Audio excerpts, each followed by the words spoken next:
Вера Сергеевна души не чаяла в сыне. Родился он раньше срока, слабеньким.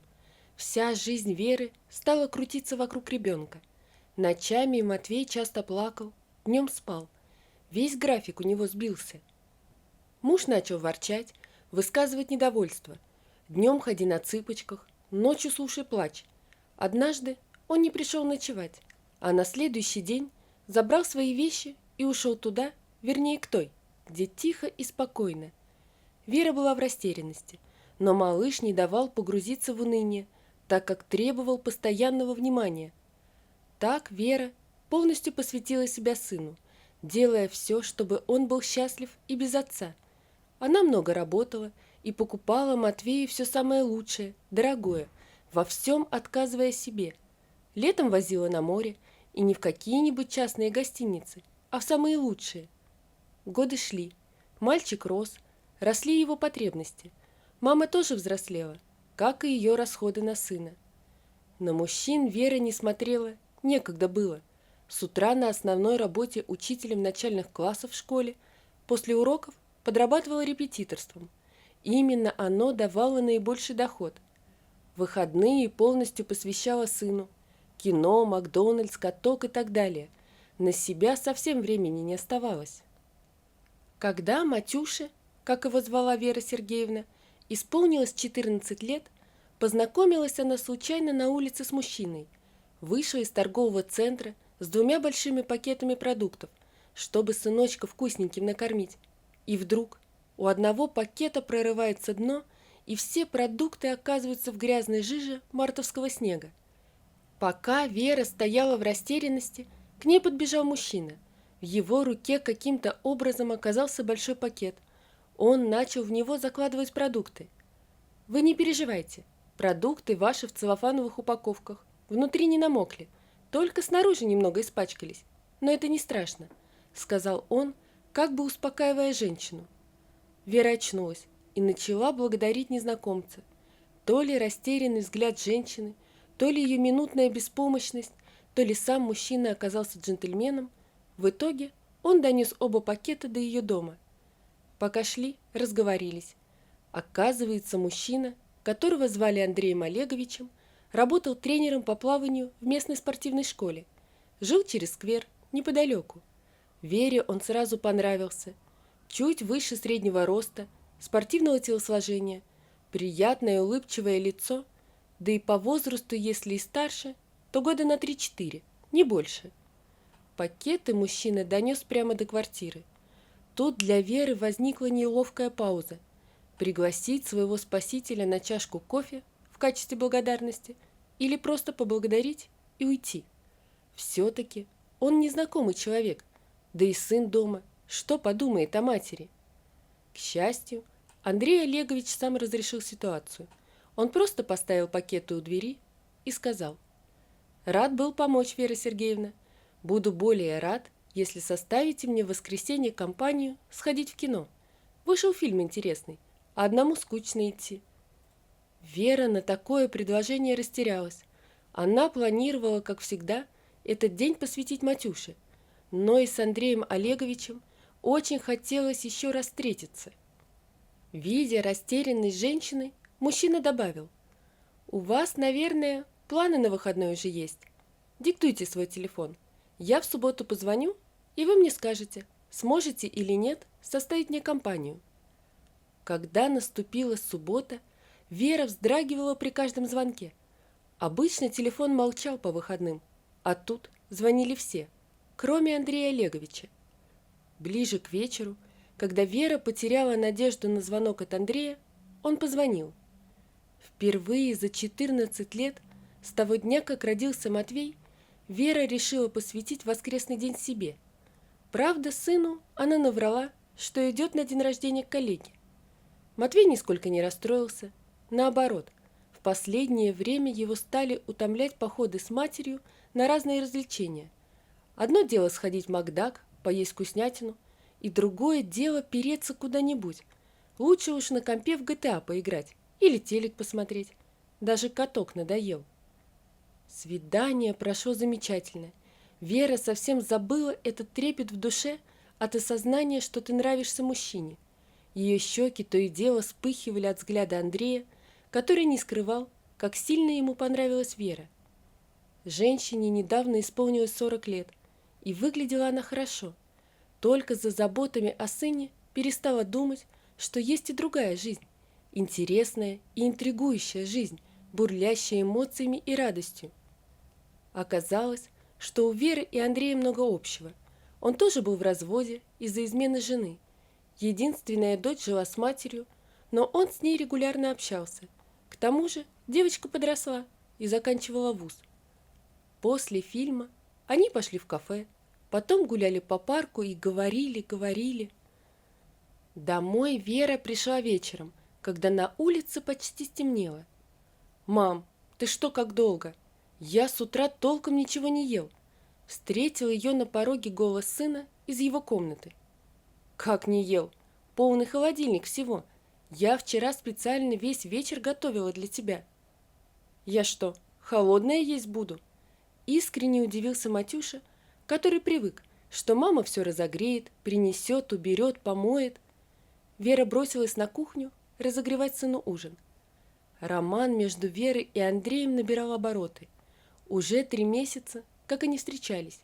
Матвей ничего не знал об этом, веря матери, что она задерживается на работе или идет на репетиторство. Вера боялась признаться сыну, что встречается с мужчиной. Ей казалось, что она предает сына. Однажды Андрей сам заговорил о том, что хочет познакомиться с Матвеем. «Мы можем все на рыбалку съездить, даже с ночевкой. Палатку поставим, костер разобьем, уху сварим», — строил он планы. «Ты ведь говорила ему о нас?» «Конечно», — соврала Вера. Она никогда не приглашала Андрея к себе в гости, объясняя это тем, что Матвей учит уроки, или что он простудился и ему не здоровится. Каждый раз были разные причины. Но сейчас было лето, каникулы и прекрасная погода. К тому же Андрей познакомил Веру с дочерью. Марина оказалась приятной, симпатичной девушкой и очень приветливо общалась с подругой отца, а при прощании сказала: «Вера Сергеевна, я рада, что папа познакомился с вами, а то он все один и один, он ведь светится от счастья и внешне лет на 10 помолодел». Вечером Вера начала с сыном разговор издалека, что ее и Матвея приглашают на рыбалку с ночевкой на природу в палатке. Сначала парня заинтересовало это предложение, но когда выяснилось, что их приглашает какой-то мужчина, к тому же мамин друг, Матвей повел себя совершенно не так, как ожидала Вера. «Ты что, завела себе мужика? А как же я? Нам что, вдвоем плохо?» Это была настоящая сцена ревности. Матвей вел себя с матерью так, словно муж застал жену с любовником. «Ну что ты, Матюша, я люблю и всегда буду любить только тебя», пыталась ставить слово Вера.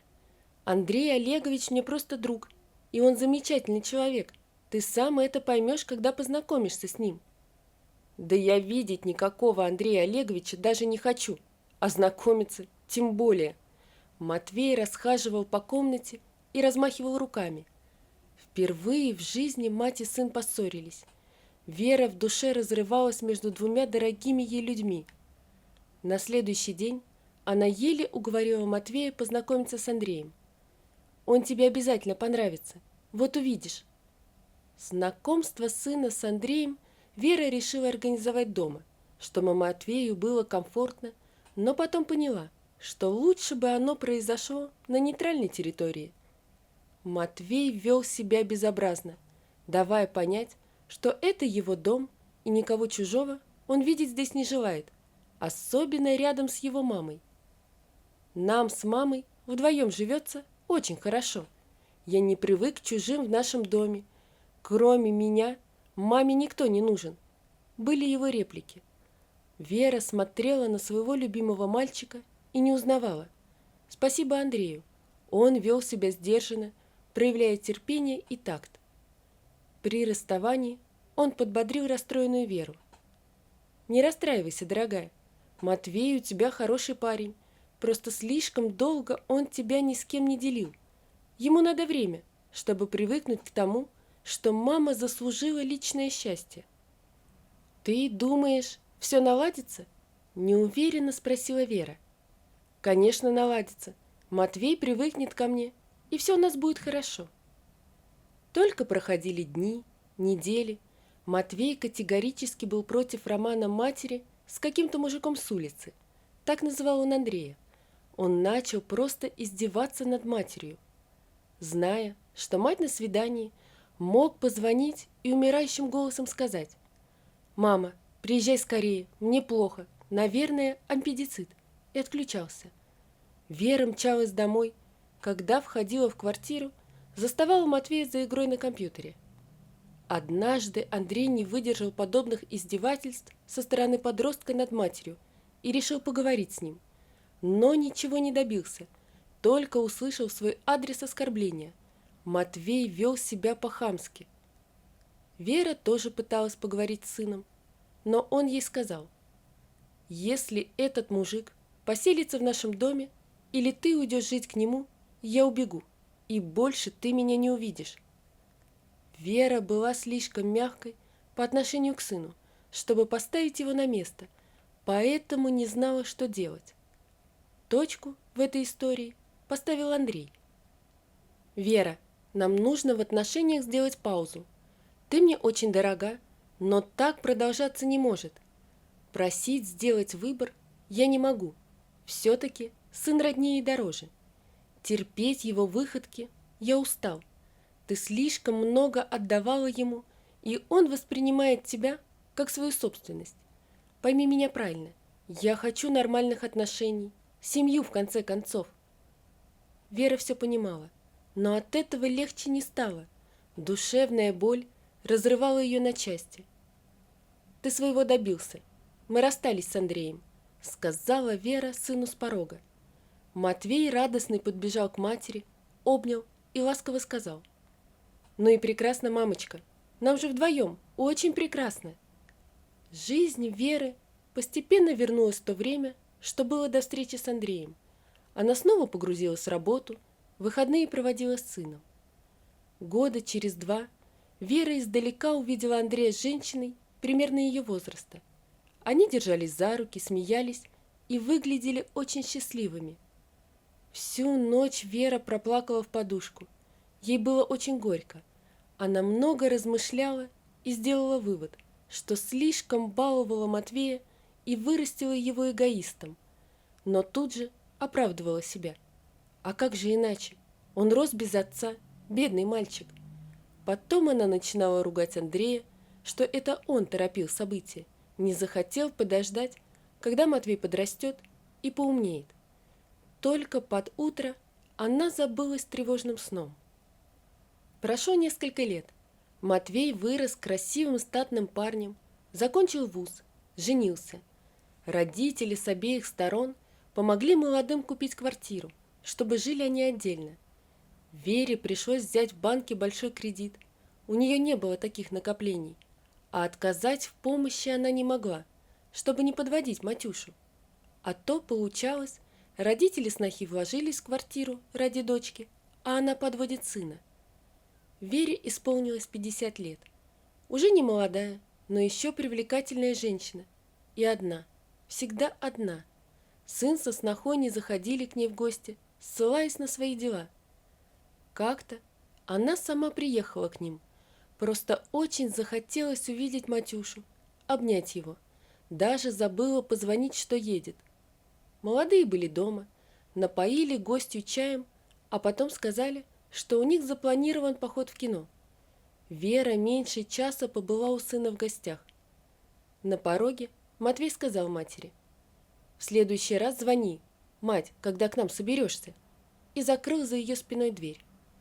Даже не поцеловал на прощание, а то, что назвал ее мать, не мама, мамочка, как обычно бывало, даже обидела Веру. Через несколько дней женщина позвонила сыну, что хочет заехать к ним повидаться, на что услышала: «Ты же у нас несколько дней назад была. Тебе что, нечем заняться?» Вера отключила вызов на телефоне. Хотелось плакать. Очень хотелось. Но Вера сдерживала себя. Виновата, сама во всем виновата. Воспитала эгоиста, неблагодарного человека, теперь пожинает плоды. Женщина решила выйти на улицу и прогуляться, иначе точно расплачется, сидя одна дома. Когда она в своих грустных мыслях переходила дорогу, где-то в стороне услышала визг тормозов, резко остановилась и повернула голову в сторону звука. Прямо перед ней в 10 сантиметрах остановился белого цвета автомобиль с эмблемой Мерседеса. Вера продолжала стоять и смотреть на машину. Из автомобиля выбежал высокий седовласый мужчина с моложавым приятным лицом. Он что-то начал кричать на женщину, только Вера не реагировала. Она впала в ступор. Мужчина подошел к ней, встряхнул за плечи. «Дамочка, с вами все в порядке?» Вера немного очнулась. «Да, кажется, в порядке». Еле слышно пролепетала она, готовясь упасть в обморок. «Господи, что за день такой?» — воскликнул мужчина, взял Веру под локоть и повел к машине. «Садитесь, вам надо прийти в себя». Усадив ее на переднее пассажирское сиденье, мужчина отъехал с проезжей части на обочину. Потом с заднего сиденья достал большой термос, в котором был горячий ароматный кофе, налил его в крышку термоса и протянул Вере. «Пейте, вам это поможет». Вера пила маленькими глотками, мозг начал оживать, но не момент опасности перед мчащейся на нее машины вспомнила она. Вера вспомнила последние слова сына. «Ты уже у нас несколько дней назад была. Тебе что, нечем заняться?» И в этот момент мужчина повторил свой вопрос. «С вами все в порядке? Как себя чувствуете?» Тут Вера не выдержала и расплакалась прямо перед незнакомым мужчиной, а потом начала говорить, все рассказала ему о себе, бывшем муже, сыне, Андрее, всей своей жизни. Мужчина слушал и не перебивал. Он сам недавно стал вдовцом и был постоянно один. Владимир, так его звали, очень понимал, что такое одиночество, когда близкого человека нет, а дети выросли и живут своей жизнью. Когда Вера выговорилась, она виновато посмотрела на своего слушателя. «Простите, вам ведь это не интересно. Не знаю, что на меня нашло. Мне стало легче, правда. Спасибо за кофе. Он помог». Вере стало стыдно за свою слабость перед этим незнакомым, симпатичным мужчиной, и хотелось как можно быстрее от него убежать. А Владимиру захотелось обнять и защитить эту одинокую красивую женщину и никуда не отпускать. Поэтому он сказал: «Не стоит просить прощения. В следующий раз вы будете слушать мою исповедь. А сейчас мы заедем в кафе, вкусно поужинаем, заодно и познакомимся. Потом я отвезу вас домой, и если еще не надоем, в воскресенье попрошу составить компанию на одну очень интересную выставку известного художника». Вот такая история, друзья. Напишите, пожалуйста, что вы думаете об этой истории. Не забудьте подписаться на канал и поставить лайк. Всего вам доброго. До свидания.